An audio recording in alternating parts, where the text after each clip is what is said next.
Janice, tell me about what it was like to be elected as the first female mayor of Lancaster City.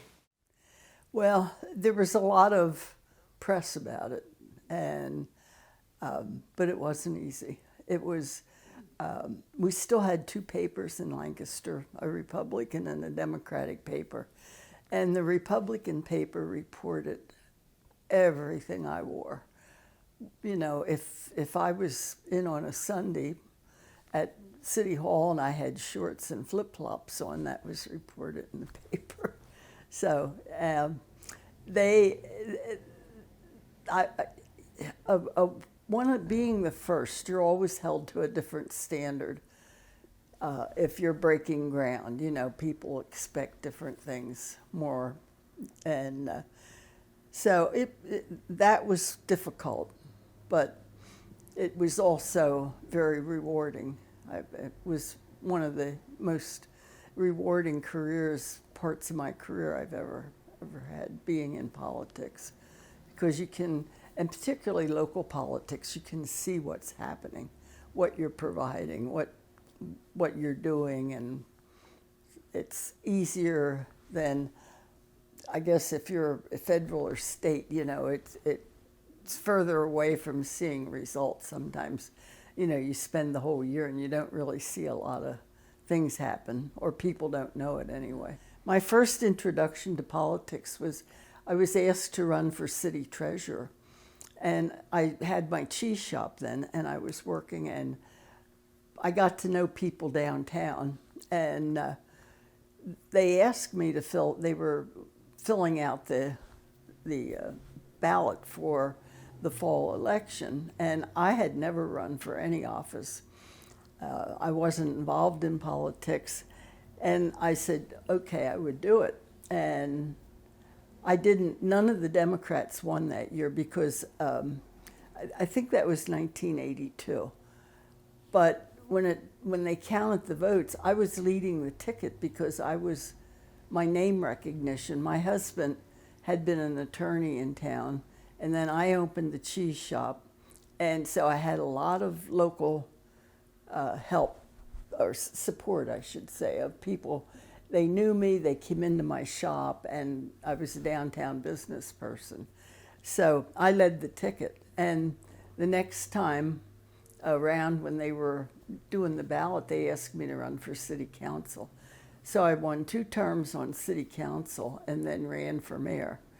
And I did not finish the second term on council because I was elected to mayor. And I had 2 terms there. What was the cheese shop called, and what was it? It was Mary and Cheese. Oh, nice. And I opened that after, that was in 1975. I opened the cheese shop downtown. It was right after my husband died, 1976. And there were stories in the paper because I was one of the first new shops to reopen downtown. And so I got a lot of positive press coverage about opening. And I owned it for 11 years. Then I sold it. And during that time, I had started with 1 employee and my daughter. She'd come in after school. And when I sold it, I had 18 full and part-time employees, and I had expanded the shop on Orange Street, and we also had a big stand at Central Market. So it really grew in those 11 years. It was the hardest job I ever had. I suggest, with you being, a business owner, former business owner in the county, and being mayor, as a woman, what does National Women's History Month mean to you, with all the success that you've had within this county? I'm glad women are being recognized more. There's, people are recognizing them in the workplace, and particularly after this pandemic, how dependent our economy is on women, and I think that's finally being recognized. And so I'm happy to see that for people, because it does make it easier for those coming up, and it makes it worth their while to try and educate themselves because they know there's opportunities for them. At one time, they were passed over a lot, and I never worked in corporate. My first job out of high school was working at Armstrong, but that was just for a few years, and I didn't, I wasn't even paying attention to the corporate world and how it operated. But I'm sure people that were there for a long time were always viewed at this level, and they never were given the opportunity to go into management or anything like that. So that was a long time ago, but I think it's been a while coming, but I'm happy to see that there are more opportunities for women, and they do a good job. I mean, nobody knows how to multitask better than a woman. It's in our DNA. Going back to the mayoral position, just what's it like to now have Deneen in that position? I was happy to see that she was elected and reelected very easily. She is doing a different type of job than I did because I had to fight my way through a lot of questions, and why were you doing it? And she also has an easier job because she has a full Democratic council. And so they're not rubber stamping her, at least from my it seems like they do question and do due diligence on the budget and things like that. But it does make it a lot easier when you have your same party because they're more supportive of what your goals are. At part of my, I guess more times in my years in the office, I had a Republican council, and they viewed their job then as to make sure I didn't get anything done, which is still the case. The bipartisan does make things harder, and so I think she's doing a good job. I'm happy to see her there. You've lived in Lancaster for most or all of your life, correct? Mm-hmm. Just what keeps you here? What do you enjoy about this city, this county, and this whole area? Well, I was born and raised here. I lived here all of my life, except for the few years that after I was married, my husband was in law school. And after the Korean War, he went back to school. And so we were down on the main line. He went to Villanova. And then we came back to town, and he practiced here. And then we had our family here, and I opened my business. I've just been part of the community ever since, and I'm very comfortable here. I know people, I have family. You have more of a support. I've been a widow since I was 40 years old, and I've evolved over those years. I've been a widow now longer than I was married, but I have a support group, and I love the city because I have wonderful neighbors. I mean, I can call any neighbor and ask for help, if I need it, and which I don't do very often because I like being here and being independent as long as I can. What have you been up to lately, in the past few years? Well, I retired from City Hall, and I think it was about 18 months, and I had cleaned every closet in the house. I had done all the errands that I never had time to do. And I think it was about February, and I thought, I've been in this house all week and I haven't talked to a soul. And I became a Vista volunteer, was a Peace Corps. So I did that, and I worked for Tabor Community Services. And the only reason I did Vista, because I could stay in Lancaster. I wasn't interested in packing up and moving to Boston or something like that. I was settled here, and that's what I planned to do. And so I worked for the Vista program for a year, and then I stayed on at Tabor Community Services for about 2 or 3 more years. I can't remember the exact timeline. And I was a caseworker there.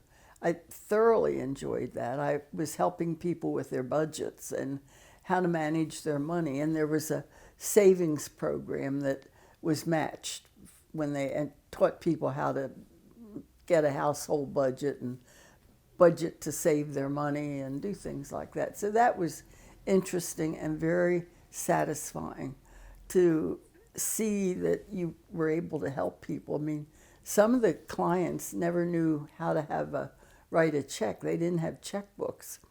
And it was very rewarding when you showed them how their savings grew. And so I did that for 3 years. And then I worked for, my neighbor is Sam Neff. And he was involved with S. Clyde Weaver. And they had a market down at Wayne. And because of my background in cheese, I worked 2 or 3 days a week for S. Clyde Weaver. And every Saturday was the one day I drove to Wayne, and I went in their van and worked the whole day. I sold imported cheeses, which is what I knew, and I loved doing that. That was a really great market, still is, the farmers market in Wayne, if you've ever been down there. And I liked the fact that I was able to sell cheese that I knew, and it's always easy and more fun if you're not fumbling around trying to fake what you don't know. So, but I really liked it. And I was there long enough that I had customers that came looking for me every week, and it was nice. I did that. I left Tabor because I had knee replacements over 2 years, and so I took that time off.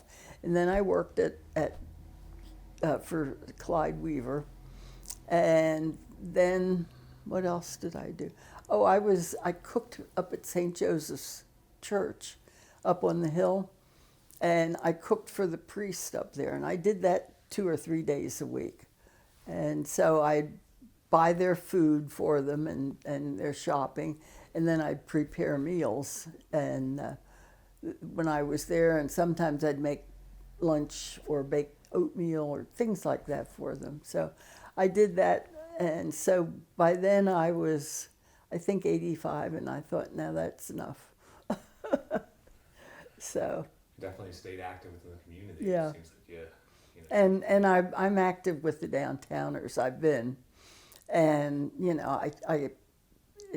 I did have been doing volunteer work. I'm cutting back on that, but our church does community meals, and I did all the cooking for about 25 years for that program. it sounds like volunteering is a big part, and so something that's been a big part of your life. So that's great to hear. Yeah. Well, I think if you live in a community, it's better to be involved in it, so you know what's going on, you know the people, you know the programs, and you'll grow by just the interaction of different committees and what their goals are, and it keeps you informed in what's going on, and hopefully you have something to contribute to them. What are your hopes for the people of Lancaster County moving forward in the future here, and especially for women of Lancaster County? What do you hope for the future? I hope they can continue the growth that I've seen since I left office. I like to think I might have set the table for it and started some of it, because we did a lot of economic development in the beginning when I was during my 8 years in office. And I've seen that growth. I mean, the number of people that are downtown now just makes me so happy, because that wasn't like that 10 years ago. And Lancaster City is the envy of every third class city in the state, and they're all trying to figure out how we've done it. And the city has had a lot of support from the county, from organizations and foundations, and so there's been a lot of community involvement that has made it successful. I mean, it's not something that any one organization would have been able to accomplish, but the Lancaster Alliance was one of the first, and they really built a lot of support for the city being as successful as it is today. And I'm so proud of how it has evolved, and really it's good.